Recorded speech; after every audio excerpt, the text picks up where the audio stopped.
ಕ್ಷಣ ಕ್ಷಣಕ್ಕೂ ರಂಗೇರ್ತಾ ಇದೆ ರಾಜ್ಯಸಭಾ ಚುನಾವಣಾ ಕಣ. ರಾಜ್ಯಸಭೆ ಚುನಾವಣೆಯಲ್ಲಿ ಜೆಡಿಎಸ್ಗೆ ಈಗ ಅಗ್ನಿ ಪರೀಕ್ಷೆ. ಮೈತ್ರಿ ಬಳಿಕ ಬಿಜೆಪಿ ಜೆಡಿಎಸ್ ನಾಯಕರಿಗೆ ದೊಡ್ಡ ಚಾಲೆಂಜ್ ಈಗ ಎದುರಾಗಿದೆ. ಅಡ್ಡ ಮತದಾನವಾಗುವುದು ತಪ್ಪಿಸೋದಕ್ಕೆ ದೊಡ್ಡ ಟಾಸ್ಕ್ ನಾಯಕರಿಗೆ ನೀಡಿದಂತಾಗಿದೆ. ಈಗಾಗಲೇ ಜೆಡಿಎಸ್ ಶಾಸಕರಿಗೆ ಕಾಂಗ್ರೆಸ್ ಮತ್ತೆ ಗಾಳ ಹಾಕಿದೆ. ಈಗ ದಳಪತಿಗಳಿಗೆ ಮತ್ತೊಂದು ಅಡ್ಡ ಮತದಾನದ ಭೀತಿ ಸದ್ಯಕ್ಕೆ ಎದುರಾಗಿದೆ.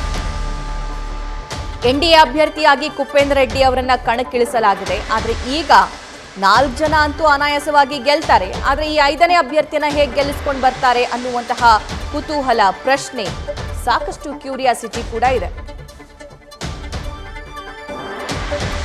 ಈ ಎಲ್ಲ ಡೆವಲಪ್ಮೆಂಟ್ ಬಗ್ಗೆ ನಮ್ಮ ಪೊಲಿಟಿಕಲ್ ಕರೆಸ್ಪಾಂಡೆಂಟ್ ಮಂಜುನಾಥ್ ಮತ್ತಷ್ಟು ಡೀಟೇಲ್ಸ್ ನೀಡ್ತಾ ಹೋಗ್ತಾರೆ. ಮಂಜುನಾಥ್, ಆಲ್ರೆಡಿ 5ನೇ ಅಭ್ಯರ್ಥಿಯನ್ನ ಜೆಡಿಎಸ್ ಕಣಕ್ಕಿಳಿಸೋದ್ರಿಂದ ಈಗ ಸಹಜವಾಗಿ ಅಗ್ನಿ ಪರೀಕ್ಷೆ. ಇದನ್ನ ಯಾವ ರೀತಿಯಾಗಿ ಅವರು ಗೆದ್ದು ಬರೋದಕ್ಕೆ ಅಥವಾ ಇದನ್ನ ಯಾವ ರೀತಿಯಾಗಿ ಸಮರ್ಥಿಸಿಕೊಳ್ಳೋದಕ್ಕೆ ರೆಡಿ ಆಗಿದ್ದಾರೆ ಅಂತ?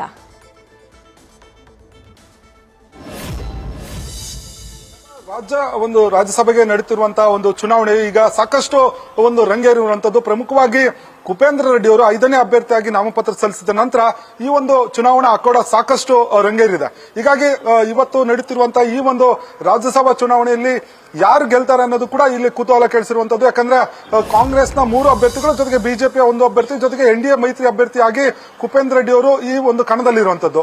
ಜೊತೆಗೆ ಜೆಡಿಎಸ್ ಮತ್ತು ಬಿಜೆಪಿಗೆ ಇದು ಒಂಥರ ಅಗ್ನಿ ಪರೀಕ್ಷೆ ಅಂತಾನೆ ಹೇಳ್ಬೋದು. ಯಾಕಂದ್ರೆ ರಾಜ್ಯ ವಿಧಾನಸಭಾ ಚುನಾವಣೆ ಸೋತ ನಂತರ ಜೆಡಿಎಸ್ ಬಿಜೆಪಿ ಮೈತ್ರಿ ಆಗುತ್ತೆ.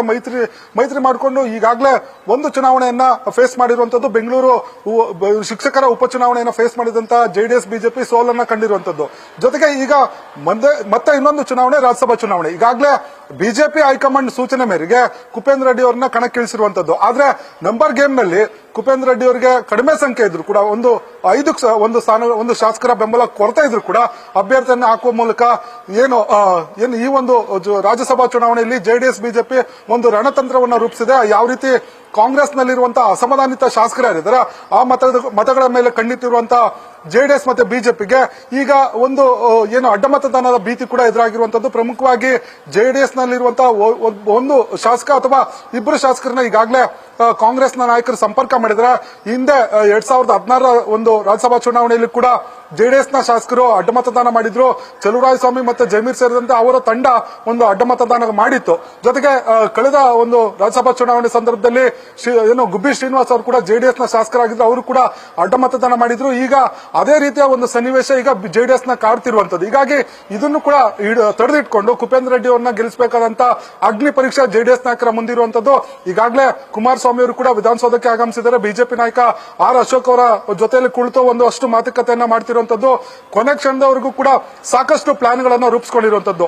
ಇನ್ನು ಜೆಡಿಎಸ್ ನ ಸಂಬಂಧಿತ ಶಾಸಕರಾಗಿರುವಂತಹ ಶರಣಗೌಡ ಕಂದಕೂರ್ ಅವರನ್ನು ಕೂಡ ತಡರಾತ್ರಿ ಕುಮಾರಸ್ವಾಮಿ ಮತ್ತು ನಿಖಿಲ್ ಅವರು ಭೇಟಿ ಮಾಡಿ ಸಾಕಷ್ಟು ಚರ್ಚೆ ಮಾಡಿ ಕೊನೆಗೆ ಅವರನ್ನ ಮನವೊಲಿಸುವಂತ ಪ್ರಯತ್ನವನ್ನ ಮಾಡಿದ್ದಾರೆ. ಅವರು ಮತದಾನ ಮಾಡ್ತಾರಾ ಇಲ್ವೋ ಅನ್ನೋದು ಕೂಡ ಇನ್ನಷ್ಟು ಕುತೂಹಲ ಕೆಡಿಸಿರುವಂತದ್ದು. ಒಟ್ಟಾರೆ ಹೇಳೋದಾದ್ರೆ ಏನು ಈ ಒಂದು ರಾಜ್ಯಸಭಾ ಚುನಾವಣೆ 3 ಪಕ್ಷಗಳಲ್ಲಿ ಅಡ್ಡ ಮತದಾನದ ಭೀತಿ ಇದೆ. ಹೀಗಾಗಿ ತಮ್ಮ ಶಾಸಕರನ್ನ ಉಳಿಸಿಕೊಳ್ಳೋ ನಿಟ್ಟಿನಲ್ಲಿ 3 ಪಕ್ಷಗಳು ನಿರತರಾಗಿರುವಂತದ್ದು. ಆದ್ರೆ ಕುಪೇಂದ್ರ ರೆಡ್ಡಿ ಅವರು ಗೆಲ್ಲೋದಕ್ಕೆ ಏನು 4-5 ಒಂದು ಶಾಸಕರ ಕೊರತೆ ಇದೆ.